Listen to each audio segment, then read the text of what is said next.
Okay, we're live. Sorry for the delay. I know I said 8 o'clock, but it's almost 9. But we're going to talk about mental health right now. So looks like everything's working.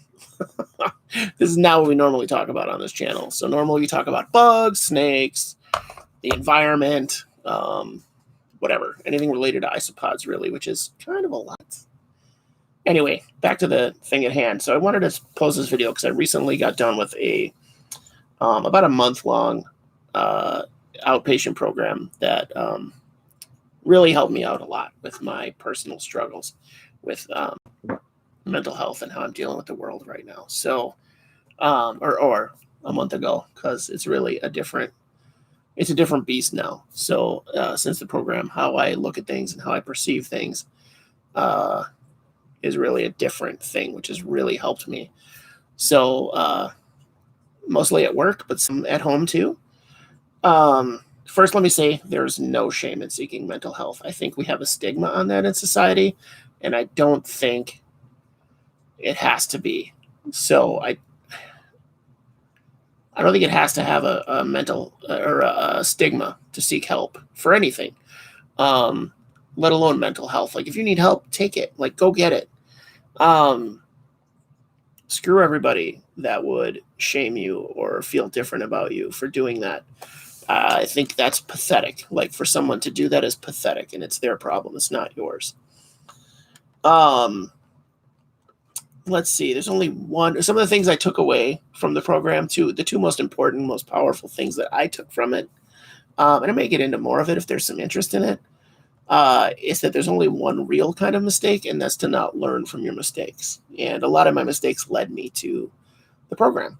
So, the mistakes I kept making. So it was really kind of foolish of me to keep making these same mistakes and not come out of them. Some points in particular, like it drives me crazy. Like, not to say mental health and crazy at the same time. I'm speaking metaphorically. But it drives me up the wall when someone doesn't like me. I'm not used to that. So I need that to happen. So either I shower them in reasons to like me, which is annoying. Like I hate it when people do that to me, but I can't help it. Or I totally take offense and like think like fuck that person. Like why would I bother caring about this person at all? And there's really no middle ground. Like that's how I've lived my whole life. It's yes or no, black or white. I see shades of gray, but my reactions are this or that. There's no real middle ground. So it's love hate. Like that's all there is to me, which is not right, which is not it's not healthy. So there has to be some regular reactions to things, some normal median reactions. You can't just love or hate something or everything. You can't just love or hate everything. You can love or hate some things. Anyway, but the only real mistakes that you can make are the ones you didn't learn from. Yeah, and I think that applies to everything. Like even no matter what you did, like yes, you deserve punishment for mistakes that are severe, and you deserve consequences for mistakes for sure, and in a lot of cases need those consequences, but you learn from them. So even if you're committing crimes or affecting other people's lives negatively, those are mistakes. Like clearly those are mistakes. Everyone knows those are mistakes. So learn from it. Even if you're spending the rest of your life in prison, like learn from it. Do something with it. Maybe get your story out there, what led you to those mistakes or what caused them. Personally, in some cases, I don't care what caused your mistakes. Like if you're in jail and you did these things, like you're where you need to be. But that's not everyone's case. Like I do hope that every murderer or child criminal or someone who takes advantage of the elderly, like I hope they learn. Like that doesn't mean I don't hope they're punished, right? I hope they see that, but I also hope they learn. And I hope other people can learn from their mistakes as well. And I hope to help people learn from my own mistakes, hence this video. So yes, learn from your mistakes, and they are graded on a curve, but learn from them. And once you've learned from them, this is the second thing that I learned that was important to me in therapy, is to move on. Move on. You did that mistake. It's over. There's nothing you can do about it. Grow from it. That's all you can do, really, is accept it into your reality and grow, and try not to do that mistake again. So don't let it consume you. Don't let it consume you. Find a way to get past it and get on with it. That's kind of like the AA thing. Yes, you made a mistake. Yes, you know you made a mistake, that this mistake has affected your life. But you have to learn how to cope with that, or deal with it, and not let it drown you. That's a mistake. Letting it just destroy you. So grow from it, learn from it, move on, get past it. And this is one I struggle with, and I'm going to struggle with for the rest of my life. But don't waste time trying to change other people, because you won't. Like, their life experience will change them, and maybe part of you being in their life will change them, but you're not going to change them. I hope that makes sense to everyone. That took a little bit for me to put my head around, because I know there's people in my life that are trying, or have tried, to change me. And in some instances, God bless them, and in some instances, not. But that's essentially on them. As you can attest by seeing my Facebook or watching me here, like, I'm going to be who I am. The only one that can change me is me. And that goes for pretty much everybody. So don't bother trying to change people. Just be who you are and live by example. Yeah. And this is not, like, again, these are not my advice for you. This is what I took away from the program, and probably some lessons that people are like, yeah, dummy, of course that's how you live. And if you're that person, good. I'm glad you didn't have to go through the things I had to go through. But I think these lessons can still apply. Second to last thing that I learned is mindfulness. So I'm not really going to talk about it a whole lot, but it's basically living in the present and experiencing this moment with no distractions, or as few as possible. So go check out a YouTube video, maybe like Mindfulness for Beginners would be something to check out. I don't have a specific link. I haven't Googled that myself, or haven't YouTubed that myself, but I plan to. I don't know a whole lot about it, but I know that it involves, the part that I took involves meditation, where the beginner one that I followed was you pick a sensory thing, like maybe focus on a part of your body. And one of our therapists had a thing where she focused on, like, opening and closing her hands and how that feels, and the muscles, feel the muscles tightening, feel the tendons tightening, feel them relaxing, just feel those things. Don't think about anything else. Don't worry about anything else. And you're going to think about other things. Thoughts are going to come into your mind. But even part of mindfulness, the great thing about it is part of it is actively pushing those things aside again and getting back to what it is. Like, even getting rid of those thoughts is learning mindfulness. Like, it's producing it. So, because you're aware of what distracts you, then you're becoming aware of the things that distract you from living in the moment, like being a part of the moment. If this is my opinion, but if you can do that for 5 minutes a day, just 5 minutes, just not be empty-minded, but just try to be empty-minded. That is huge. That will affect your life. I promise you. I'm not trying to sell you a book. I'm not trying to sell you a YouTube video or a philosophy. This is a 5-minute act a day that will change your life. And I'm saying that as someone who's not even good at it yet. I feel like it changed my perspective from day one. So try it. If you don't like it, call me out on it. If you think it's stupid, call me out. Like, let's discuss it. But any of you who know me know that my mind is kind of made up. So if you can convince me that it's a shitty way to do things, fine. This isn't to take the place of prayer or your belief in a higher being or whatever. But this is the best thing you could do for yourself. I promise you, it's one of the best things and most life-changing things you can do, and it's 5 minutes a day. If you want to do more than that, by all means, do more than that. But it's 5 minutes. The last thing I took from the program is to find ways to appreciate yourself. So we had people in the program that were really struggling with this. Like, I have a pretty good sense of self-worth, but I found out it's not necessarily true. But I'm working on it. So focus on things you like about yourself. Like, if it has to be something stupid, like, do it. Start there. Like, I like the way my glasses fit. I love that I have the World's Greatest Grandpa t-shirt on right now. Like, I love my hair. Like, for sure. I hate my beard, but I love my hair. I know I'm calling this a beard. This is literally a month's growth, by the way. So someday I'll hit puberty. And that'll be a great day. Then I'll appreciate my puberty. And I wouldn't recommend that they be something like, oh, I appreciate my wife. Like, that's good. Don't not appreciate your wife, but that's not about you. Yeah.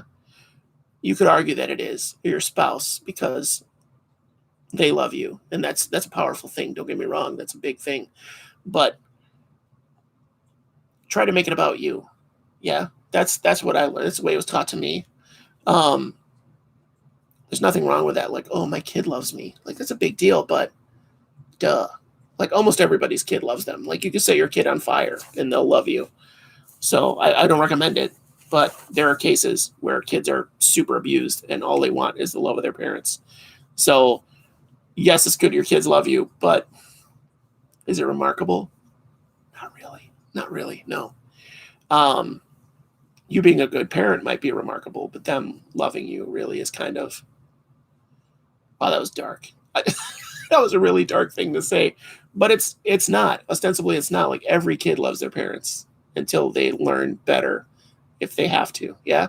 If the world teaches them over and over and over again and they reach that social maturity level, they'll figure it out. But every kid loves their parents. So yeah, find ways to appreciate yourself. If you need the reminders, put a Post-it on your mirror, or put one Post-it for each thing. The recommendation that I was given that I like is 5 things. Start with 5 things that you like about yourself, and put those up.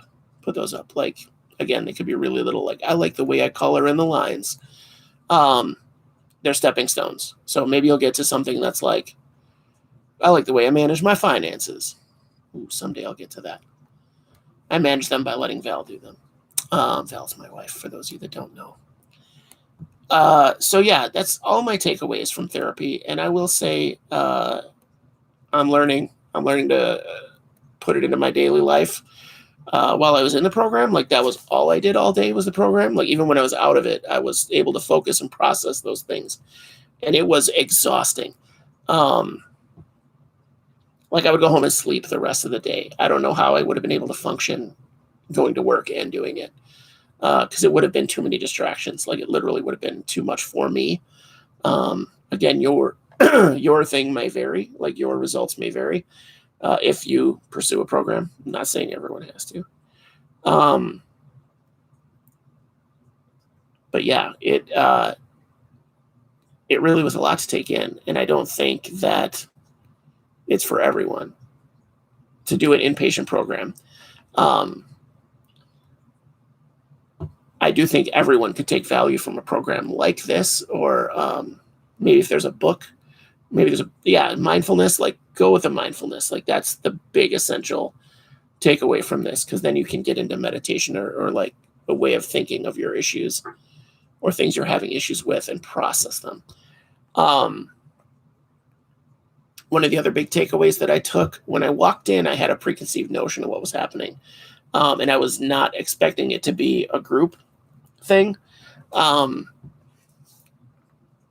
thank God it was. Like, it was a group of people. It averaged about 10 people, 7 to 10 people throughout the 3 weeks I was in the program.